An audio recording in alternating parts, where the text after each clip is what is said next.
Merci Marie d'avoir dit oui. La joie de Dieu est avec nous.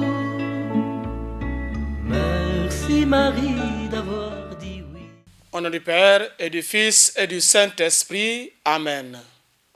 La grâce de Jésus, notre Seigneur, l'amour de Dieu le Père et la communion de l'Esprit Saint soient toujours avec vous. Chers frères et sœurs en Christ, amis auditeurs, soyez les bienvenus à votre émission religieuse catholique Parole vivante en ce dimanche 14 janvier 2018 où l'Église célèbre le dimanche deuxième de ce temps ordinaire de l'année B. À vous également qui nous suivez sur le net, sur le site gms.sn, soyez tous les bienvenus. Votre émission que vous présente aujourd'hui votre serviteur, l'abbé Bertrand Athey-Bassène, sur les ondes de la 89.3 GMS FM, a pour fil conducteur la liturgie de la parole avec pour thème essentiel l'appel, la vocation.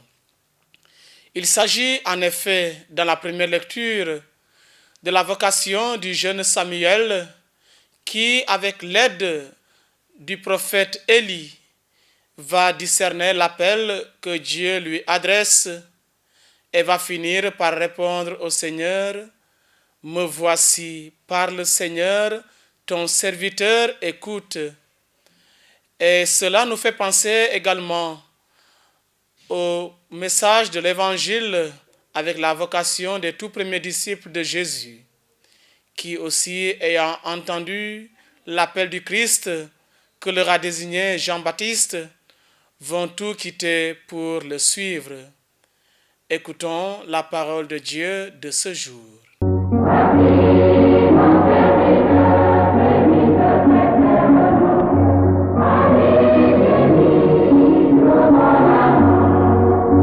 Lecture du premier livre de Samuel, au chapitre 3, les versets 3 à 10 et 19.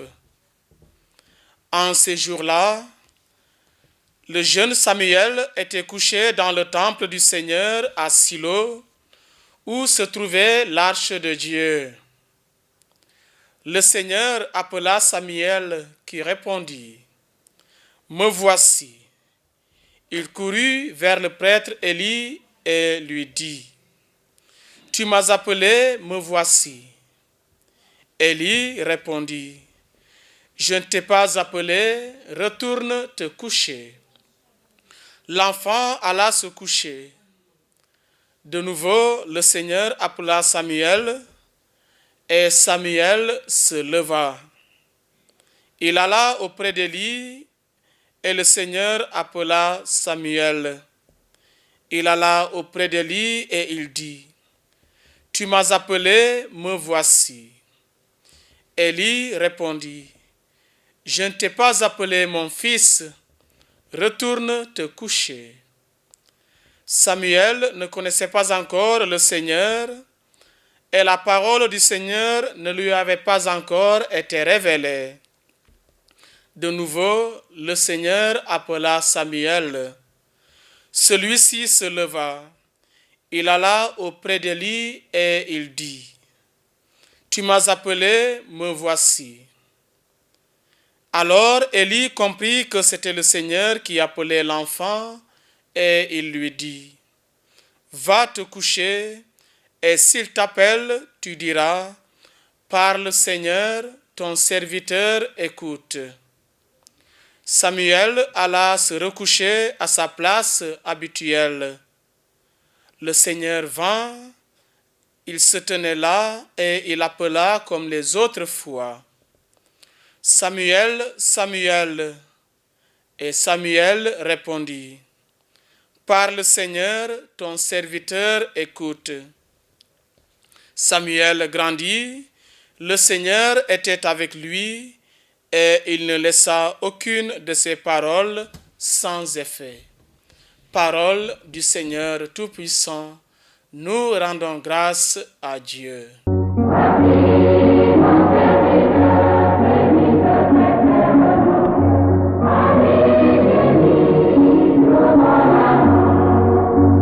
Deuxième lecture.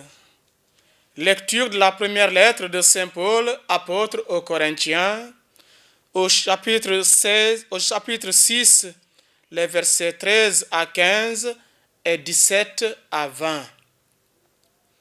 Frères, le corps n'est pas pour la débauche, il est pour le Seigneur, et le Seigneur est pour le corps. Et Dieu, par sa puissance, a ressuscité le Seigneur, et nous ressuscitera nous aussi. Celui, ne le saviez-vous pas, vos corps sont les membres du Christ. Celui qui s'unit au Seigneur ne fait avec lui qu'un seul esprit. Fuyez la débauche. Tous les péchés que l'homme peut commettre sont extérieurs à son corps. Mais l'homme qui se livre à la débauche commet un péché contre son propre corps. Ne le saviez-vous pas? Votre corps est un sanctuaire de l'Esprit Saint, lui qui est en vous et que vous avez reçu en Dieu. Vous ne vous appartenez plus à vous-même, car vous avez été achetés à grand prix. Rendez donc gloire à Dieu dans votre corps. Parole du Seigneur Tout-Puissant, nous rendons grâce à Dieu.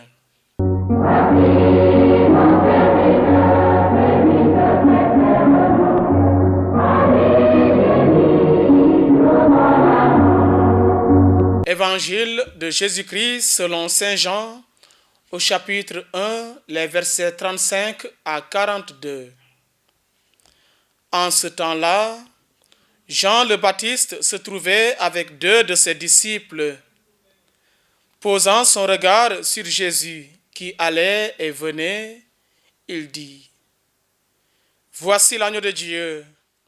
Les 2 disciples entendirent ce qu'il disait et ils suivirent Jésus.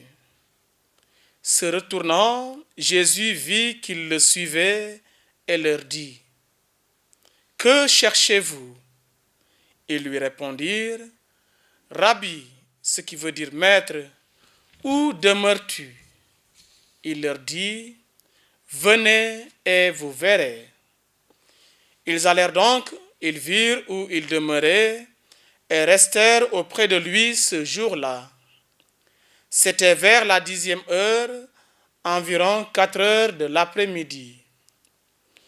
André, le frère de Simon-Pierre, était l'un des 2 disciples qui avaient entendu la parole de Jean et qui avaient suivi Jésus. Il trouve d'abord Simon, son propre frère, et lui dit: Nous avons trouvé le Messie, ce qui veut dire Christ. André amena son frère à Jésus. Jésus posa son regard sur lui et lui dit: Tu es Simon, fils de Jean.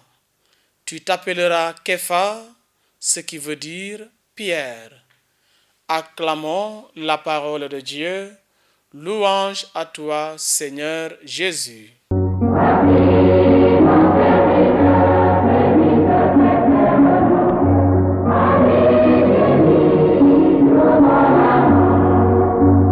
Bien-aimés frères et sœurs, amis auditeurs, chers internautes, depuis lundi dernier, nous sommes entrés dans le temps ordinaire avec la fête du baptême du Seigneur qui marquait la fin du temps de Noël que nous avons vécu dans la joie de l'avènement du Christ. Et cette fête, avec l'investiture du Fils de Dieu à son baptême, marque le début de son ministère et nous ouvre à ce temps ordinaire de l'Église en cette année B. Nous vivons dans une période ordinaire, une période moins festive, mais qui reste très importante. C'est là que nous avons à grandir dans la foi et la fidélité à la parole de Dieu qui nous est révélée tous les jours et à toutes les célébrations eucharistiques comme en ce dimanche.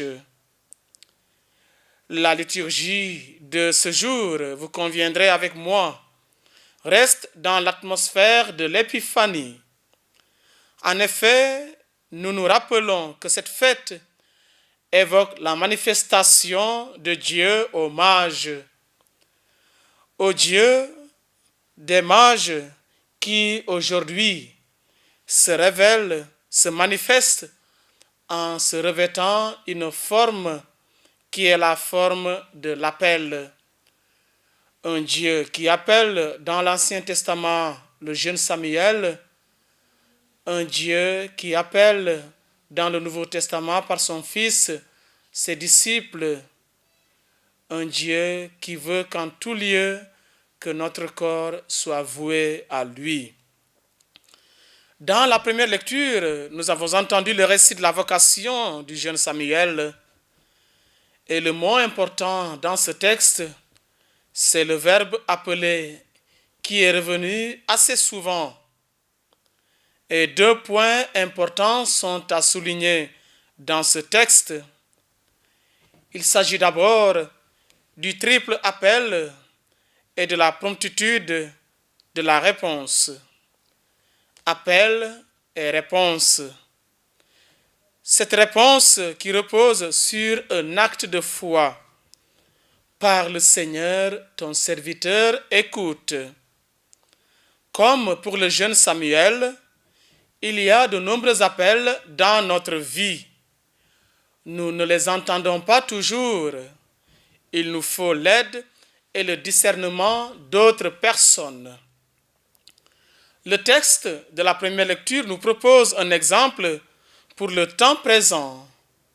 Le récit de la vocation de Samuel, chers amis croyants, est un modèle de réponse à l'appel de Dieu, un modèle d'acceptation d'une vocation prophétique. Voici donc quelques remarques sur la vocation de Samuel et à travers cette vocation, sur toute vocation prophétique, sur toute vocation humaine. Nous pouvons alors noter 3 points en ce sens. Sur l'appel d'abord, Samuel n'est qu'un enfant. Il n'a pas besoin d'être âgé, fort, puissant, compétent pour pouvoir répondre à l'appel de Dieu. Et on retrouve une fois de plus ce paradoxe habituel. Oui, c'est dans la faiblesse humaine que Dieu se manifeste. Voilà le paradoxe. Lui, le Tout-Puissant, se manifeste dans la faiblesse humaine. Alors que Jérémie disait, « Ah, Seigneur Dieu, je ne saurais parler, je suis trop jeune. » Dieu lui a répondu, « Ne dis pas, je suis trop jeune. N'aie peur de personne, car je suis avec toi pour te libérer. » Jérémie au chapitre 1, verset 7. À propos de l'appel encore, ce n'est pas Samuel qui a compris le premier qu'il était appelé par Dieu. C'est le prêtre Élie. Il a su au bon moment aider Samuel à discerner la voix de Dieu. Là aussi, sans aucun doute, l'auteur de ce texte nous propose un exemple à suivre. Élie s'efface. Il n'interfère pas dans ce qu'il reconnaît comme une initiative de Dieu. Il éclaire plutôt l'enfant et lui permet de répondre à l'appel qu'il a entendu. Sur la réponse, enfin, elle est bien simple. Me voici. Répète 4 fois et enfin, parle Seigneur, ton serviteur écoute. Elle est le reflet de la totale disponibilité, cette réponse. Elle est la seule chose que Dieu recherche pour poursuivre son projet d'alliance avec notre humanité. La dernière phrase de ce texte est encore une leçon pour chacun et chacune de nous. Samuel grandit. Le Seigneur était avec lui, et aucune de ses paroles ne demeura sans effet. Voilà cette phrase qui clôt ce texte. Et dans le cadre de notre vocation propre, nous sommes assurés également qu'à chaque instant, le Seigneur demeure présent et sa force nous accompagne, son bâton, sa houlette nous conduit. Alors, frères et sœurs, laissons le Seigneur faire de nous ses instruments. Laissons le Seigneur nous utiliser, entre guillemets, pour œuvrer en ce monde, pour continuer sa mission auprès de celles vers qui il veut nous envoyer.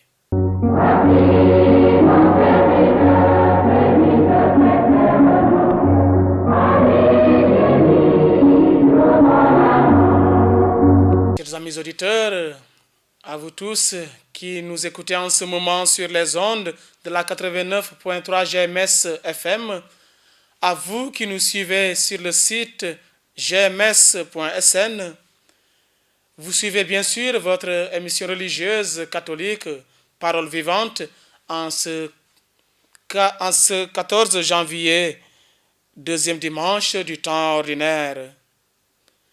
Nous venons d'entendre comme deuxième lecture la première lettre de Saint Paul, apôtre aux Corinthiens. Tout est permis, mais tout ne convient pas.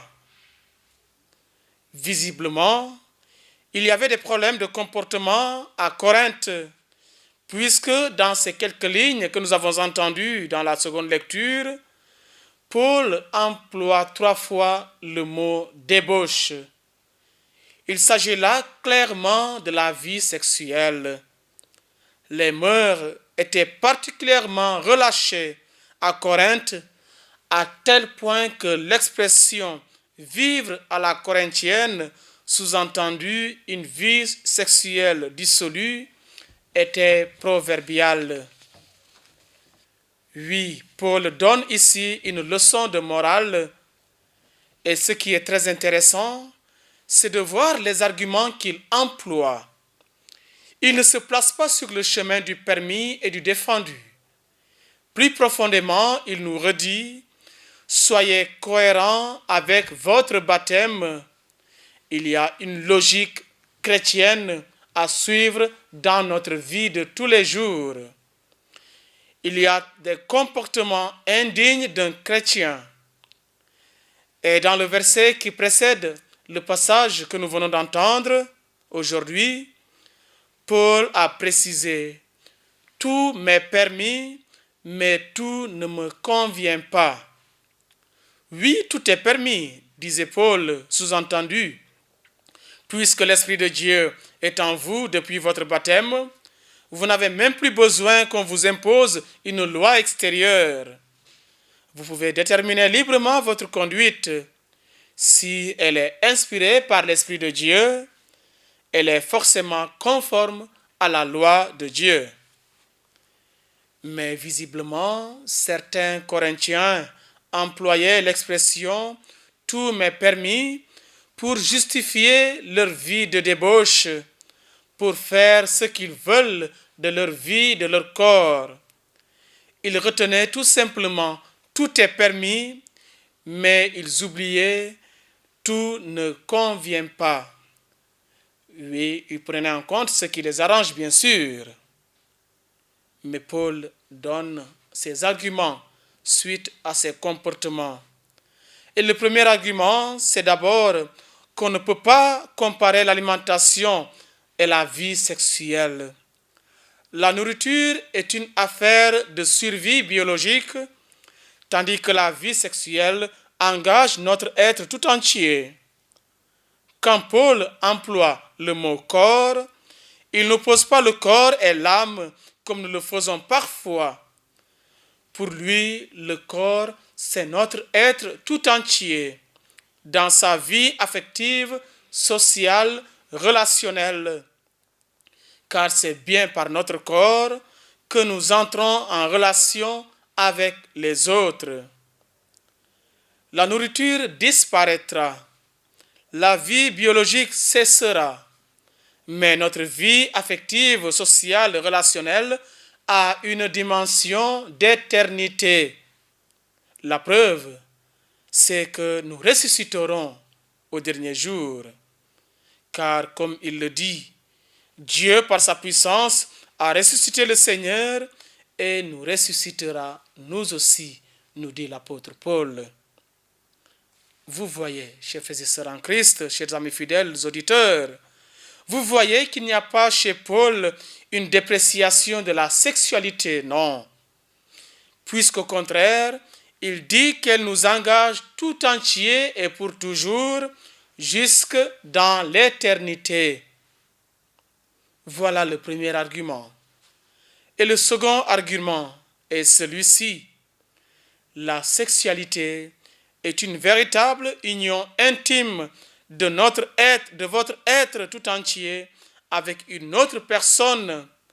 Or, depuis votre baptême, vous êtes intimement liés au Christ. Vous ne vous appartenez plus. Le nom chrétien le dit bien d'ailleurs. Chrétien, cela veut dire du Christ. Pour exprimer cette vérité de manière forte, vous êtes du Christ. Et pour le dire, Paul va jusqu'à dire, ne le saviez-vous pas? Vos corps sont les membres du Christ.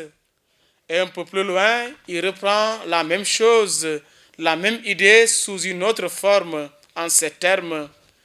Vous ne vous appartenez plus à vous-même. Peut-être Paul a-t-il découvert cette vérité sur le chemin de Damas? La phrase de Jésus, « Saul, Saul, pourquoi me persécutes-tu » lui a révélé le lien très intime qui existe entre chaque chrétien que Paul persécute et le Christ Jésus lui-même.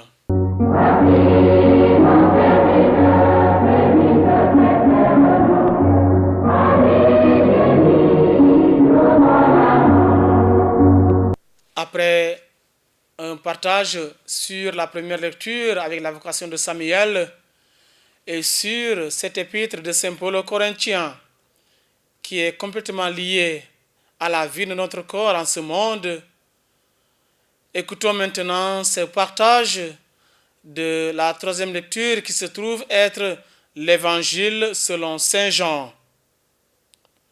Aujourd'hui et dimanche prochain, chers amis fidèles auditeurs de cette émission Parole vivante, nous assistons à la rencontre de Jésus avec ses premiers disciples.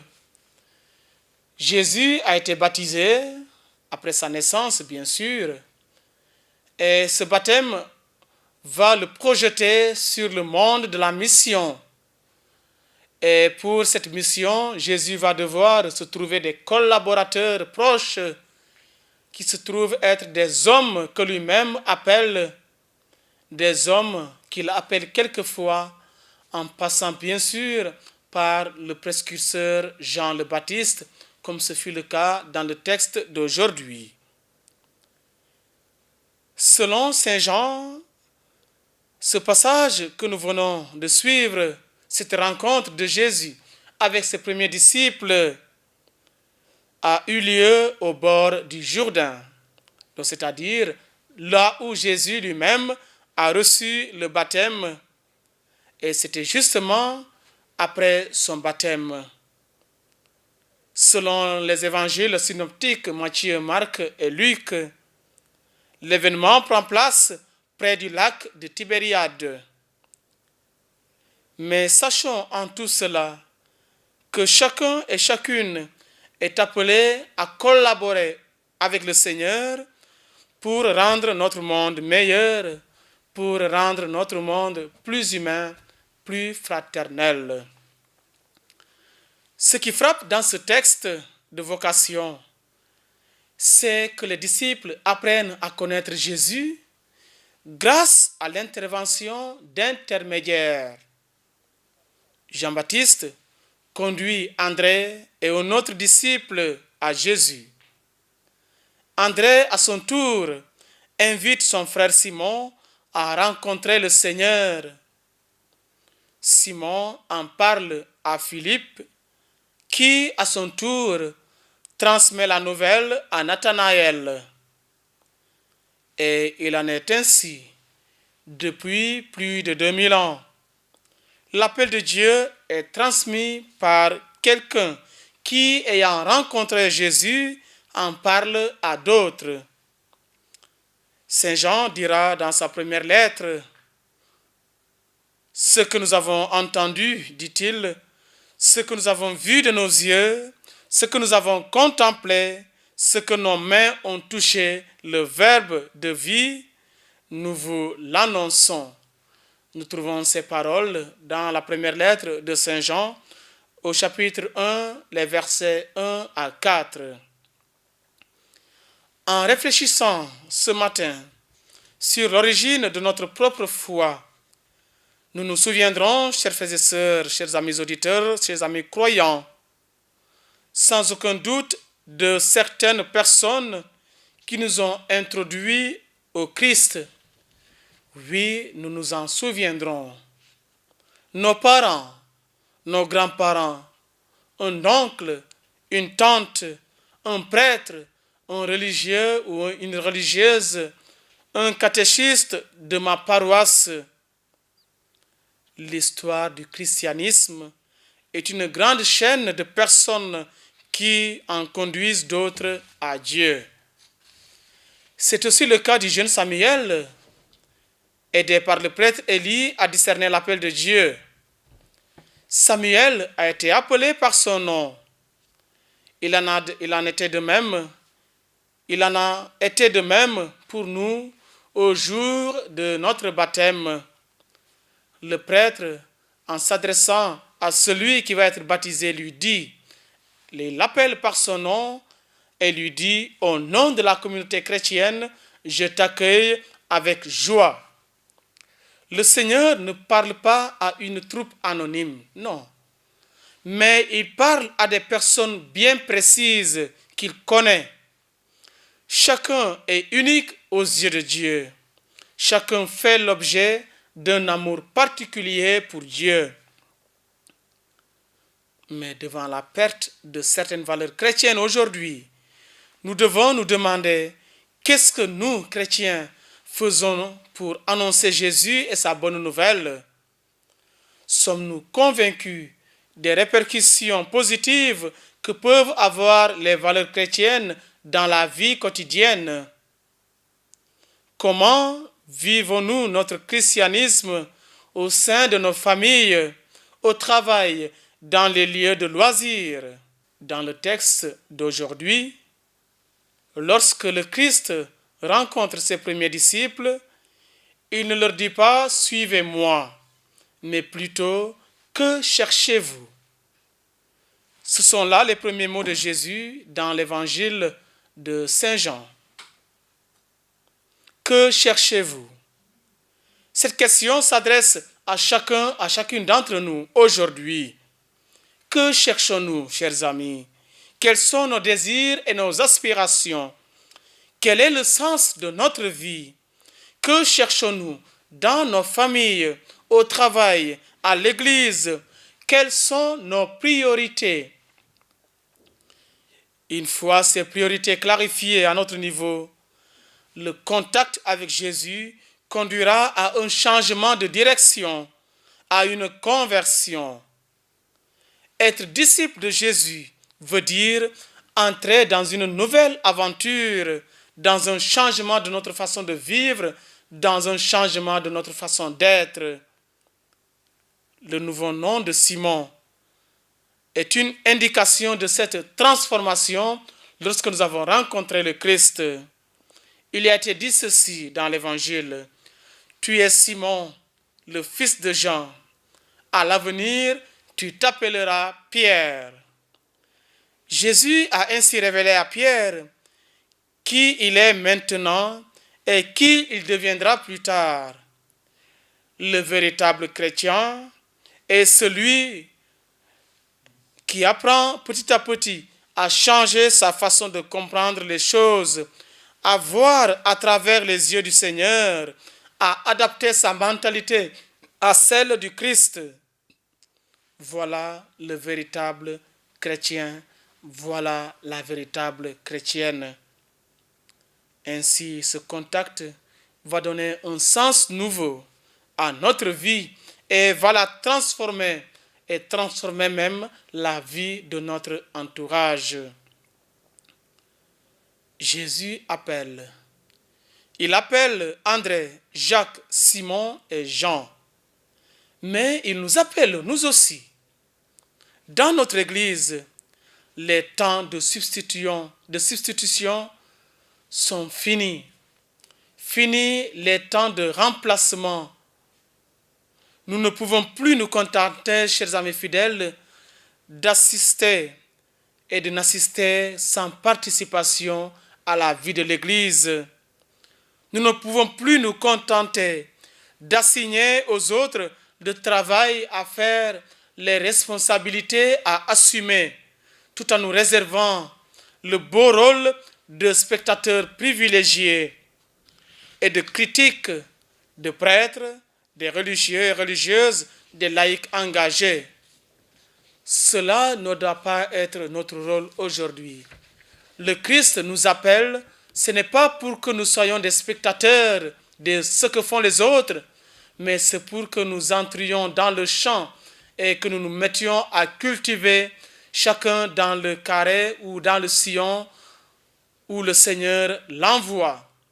Nous avons nos paroisses, nous avons nos communautés de base qui sont diverses.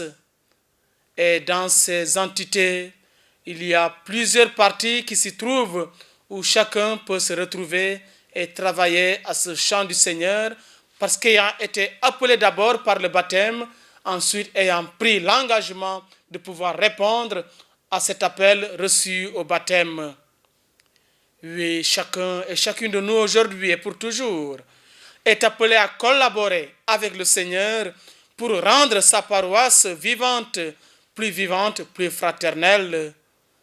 Nous sommes tous invités à créer un monde de pardon, de partage, de tendresse et d'amour, un monde de service. Oui, le service pour Dieu, le service pour le prochain. Voilà ce à quoi nous sommes appelés par le Christ lui-même. Avec André et Simon, avec Jacques et Jean, le Seigneur nous invite à le suivre et à construire jour après jour son royaume, qui est le royaume de Dieu chez nous. Il nous appelle par notre nom et nous indique le chemin qui s'ouvre devant nous. Tu es Simon, tu es Angèle, tu es Hélène, tu es Jean-Claude, tu es Bertrand, et chacun peut prendre son prénom autant pour moi. Chacun peut prendre son prénom et pour dire tu es tel, et tu t'appelleras désormais messager de la paix. Tu t'appelleras désormais éducateur à la foi. Tu t'appelleras désormais ami plein de tendresse et d'amour. Tu t'appelleras désormais protecteur du plus faible et du plus pauvre. Tu t'appelleras désormais bénévole de l'encouragement. Tu t'appelleras désormais homme, femme engagé dans la vie sociale et dans la vie de l'Église chrétienne catholique. Ceci pour dire que chacun et chacune de nous est appelé par son prénom par le Seigneur, car l'appel s'adresse à tous sans exception.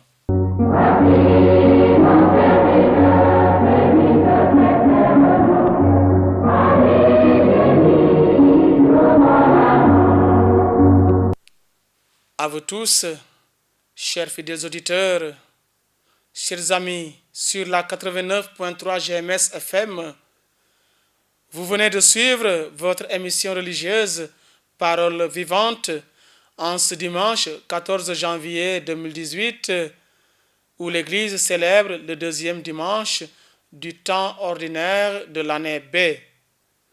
Votre émission qui se clôture en cet instant vous est présentée par votre serviteur, l'abbé Bertrand Atey-Bassène. À vous tous, chers auditeurs de la 89.3 GMS FM, À vous, chers internautes, sur le site gms.sn, grâce, miséricorde et paix, et que la bénédiction du Seigneur descende sur vous, lui qui vit avec le Père dans l'unité du Saint-Esprit, maintenant et pour les siècles des siècles. Amen. Je vous souhaite de passer un bon dimanche et une excellente semaine à tous dans le Christ Jésus, au nom du Père et du Fils et du Saint-Esprit. Amen. Merci Marie d'avoir dit oui. La joie de Dieu est avec nous. Merci Marie d'avoir